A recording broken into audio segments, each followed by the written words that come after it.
Keď sa ma niekto opýta, že čo robím, je to strašne ťažké. Keď poviem, že robím na riadení starnutia, tak všetci sa začnú usmievať a vôbec nikto si nevie predstaviť, že čo.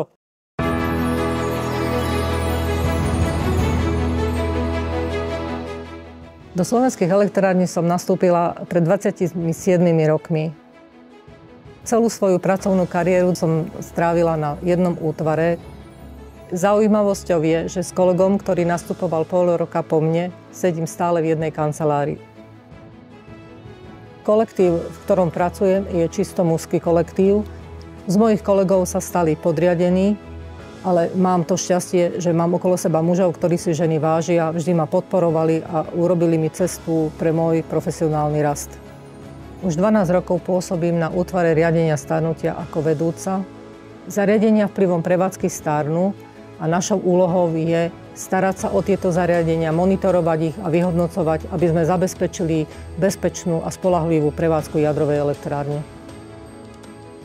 V súčasnosti dochádza ku generačnej obmene aj na našom útvare, preto by som veľmi rada privítala aj ženy, keby sa prihlásili do výberových konaní a podporila ich, ak majú vzťah k technike, aby neváhali, stanovili si ciele, venovali tomu čas, odborne sa vzdelávali, pretože je tu veľká vízia a predpoklady, aby boli v týchto slovenských elektrárniach úspešné.